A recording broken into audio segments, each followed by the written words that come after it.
What's up, y'all? Welcome back to a brand new video. My name is Shane Wilson, and I'm right here.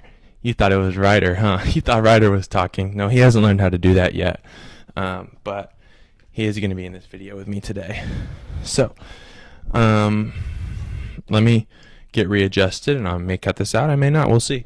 We'll see how this goes. Let me explain my situation here. As you may or may not know, based on my last video, I am now a father to this little handsome fella right here. I was gonna lay him down and record this YouTube video, but then she said that he had gas, so I needed to hold him straight up for a while. And I was like, well, I could either wait and record the video later, or just record it with Ryder. So here he is. We'll see how this goes. And if I randomly cut and he's not in it, then we'll see. We'll just see. We're just gonna see what happens here. Now I'm gonna turn to where you guys can see him, because he's cute. So you probably want to see him more than you want to see me. Let's get this passy back in his mouth. Anyways, this video, I don't even think I've said what it is yet. This video is going to be me rating the top 10 movies of my mother-in-law, his grandmother, his lovey, Renee Musgrove. I think this is I don't even know what episode this is of this series that I've done. But let's see here. This is going to be episode 1, 2, 3, 4, 5, 6, 7, 8. Episode 8 of this series. And we'll see how Renee does. The last episode I reviewed my sister-in-law Maddie's movies. And the next episode I'll be reviewing my brother-in-law Grant's movies. So we're just doing all the in-laws right now. Anyways, let's get into Renee's list. First, I want to honorably mention some honorable mentions, and those are Steel Magnolias, 12 Monkeys, The Last of the Mohicans, Ghost in the Darkness, The Silence of the Lambs, Aladdin, The Little Mermaid, Ghost, and My Girl. Now, let's get into the top 10. So, right off the bat, I'll say Renee had some repeats of movies that I have already watched before for this list. So I already had my rating, and so those were easy, right? I can just reuse my ratings. The first one is a list that was also on her daughter, my wife, if you didn't connect the dots on that, this guy's mom, Destiny's list, and that is Breakfast at Tiffany's, which I love this movie. I think I'm a little biased just because it reminds me so much of Destiny, but it's just like a classy romantic movie that's funny. It's extremely timeless. It has good characters, funny jokes, good bits, and this movie means even more to me, like I said, because of Destiny and the song Moon River in it. That's actually Ryder's comfort song. Destiny sang it to him every day while he was in the womb. I sang it with her, not every time, but every time I was there, I did it with her. We sing it to him now, and it helps calm him down. So it holds an even more special place in my heart. So, Breakfast at Tiffany's, 9 out of 10. Next up is Julie and Julia, which was on my sister-in-law Olivia's list. This is just such a cool story. Like, it's the kind of thing that happens, and it's like, yeah, that would be an awesome concept for a movie. Like, it's so cool that it happened in real life, and wasn't just something they made up for a movie. Amy Adams and Meryl Streep both give two compelling performances in different ways. And even though they never interact, the filmmakers, the editors, I'd say it's probably specifically the editors, do such a good job of keeping the story intertwined, keeping it connected. Obviously, it's connected by the book, but like keeping the stories in connected for two characters that never even meet is just really impressive. So I'm going to give Julie and Julia an 8.5 out of 10. Next up, we have The Notebook. This is the first of these next three movies were all on my mom's list. And so I think that these are just like middle-aged woman movies, right? Which is nothing wrong with that. I dig all three of these movies, so maybe I'm a middle-aged woman. I guess we'll see. I don't even know what that means. But anyways, The Notebook. I know this movie has been catching some heat online lately just because of the toxicity between Noah and Allie. And you know what? It's definitely there. Super toxic couple. But like, that is literally the point. Like people are like, oh, we the Notebook, like it's being like it's romanticized. The couple is so toxic, like they have such a toxic relationship. Good job, you understand the movie. They're supposed to be toxic. That's the point. But like the fact that they start out as this toxic couple and then seeing them, I don't even know how many years later it's supposed to be, 20, 30, 40, I know it's way more than 20, 40, 50, 60, whatever years later, them this old couple who like lived their whole lives together. Like that's kind of the point. Love isn't meant to be perfect. It's meant to be a little messy. This is definitely not a relationship to aspire towards or to try to mold yours after, but it works for a movie. And there are some relationships I bet out there that are like this. Also, Ryan Gosling, is that enough? Is that all I need to say? He's just so charismatic. I don't see how anyone could ever abandon and leave James Marsden, the good guy in this movie. But I guess if Ryan Gosling is standing on the other side, I could get it a little bit. So 8.5 out of 10. Next up, we have Dirty Dancing. So, like I said, another middle-aged woman movie, which, again, I'm all for. And it's like I said, it's beloved by middle-aged women and me. I think Dirty Dancing is a really well-aged film. The chemistry between Jennifer Grey and Patrick Swayze is so like palpable. You like that word? You can feel it. And I mean, come on. Have you ever looked at Patrick Swayze? I'm gonna put a picture of him up right now, right? Or you don't look. Look at him. Look at that guy. That's a handsome man right there. How could any movie with that guy as the romantic lead not be a hit? He can dance, he can sing, he can act. That means a total package. But this isn't just a Patrick Swayze show, right? That's not what I'm rating here. Because yeah, that would get a good rating. But the movie as a whole is really good. A great climax, a great final scene, a super iconic quote. 8 out of 10. Pretty Woman, again, not a movie maybe to base your life on, maybe a couple that starts out a little toxic, but again, it's a great story nonetheless.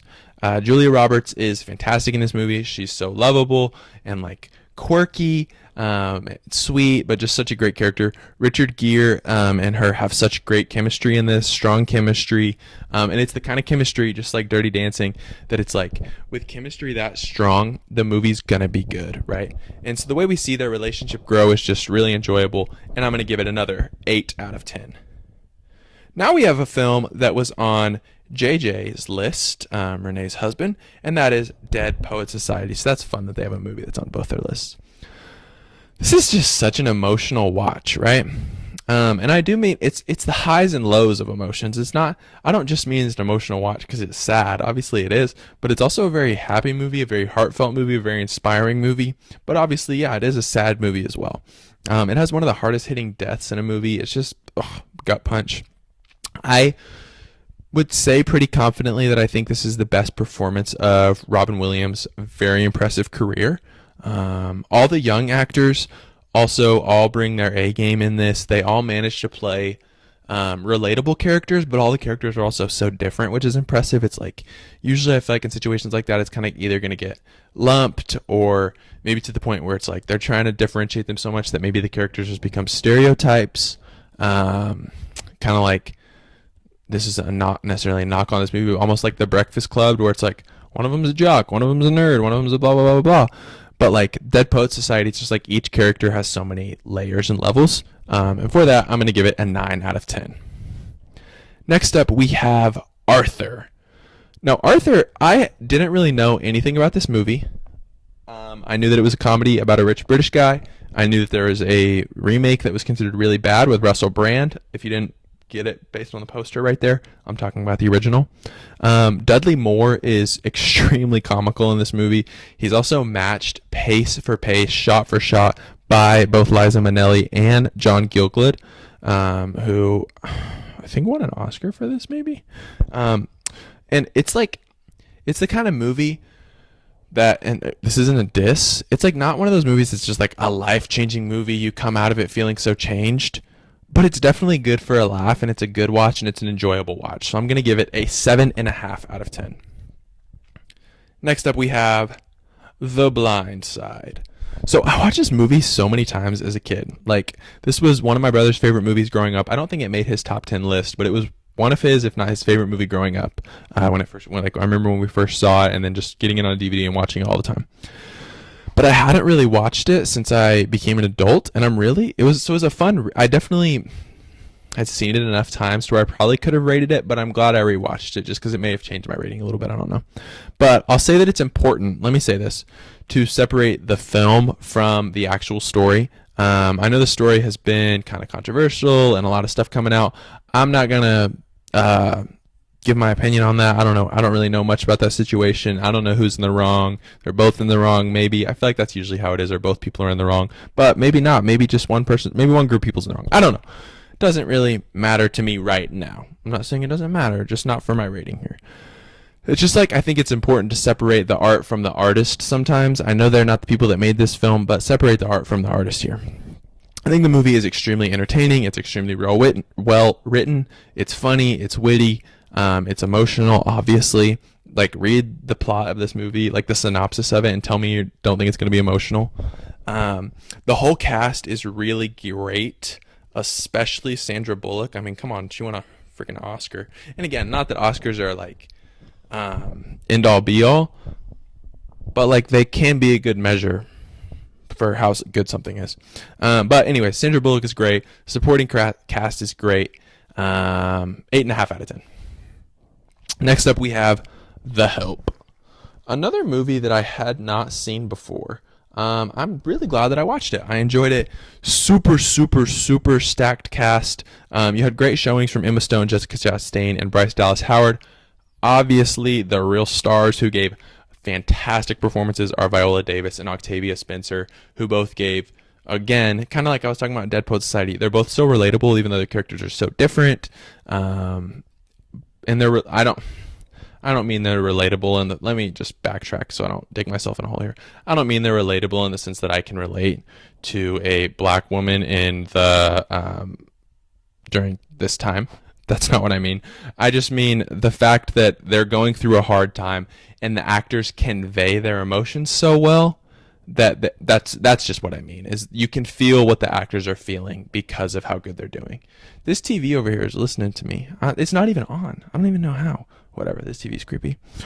Anyways, I think it's impressive when a movie can take a story of such a touchy subject, and touchy feels like an understating word for something, like racism, but a subject that's controversial, that's hard to deal with, and they handled it well, they execute it well. I think it's impressive when a movie can do that, and I'm going to give The Help an 8 out of 10. Now, I think I've had this on like every list I've done where I've had like my surprise of the list. I have that right here, and it is the movie Stepmom. I thoroughly enjoyed this movie. The dynamic between Susan Sarandon and Julia Roberts. My wife just texted me that I'm probably good. She doesn't know that. I don't think she knows that I'm holding him while I'm recording this. She'll see it eventually. But she told me that I'm good to probably let him lay down now. But we're just going to finish it out here. I'm going to change his pants before I lay him down. So we'll do that in a second. You didn't need to know that. The dynamic between Susan Sarandon and Julia Roberts is great. Then bringing Ed Harrison as the third wheel, which I know is funny because he's not the third wheel in like the story, but like as the actors they are.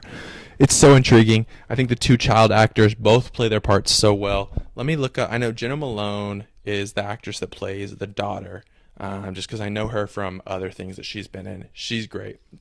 Let me see. What's the actor that plays the son? Liam Aiken plays Ben. And his character is just hilarious. I thought he was so sweet and just really funny.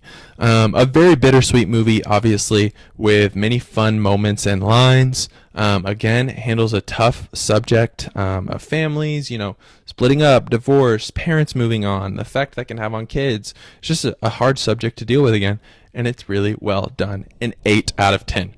So I believe that brings our total to an 83 out of 10, which puts Renee solidly at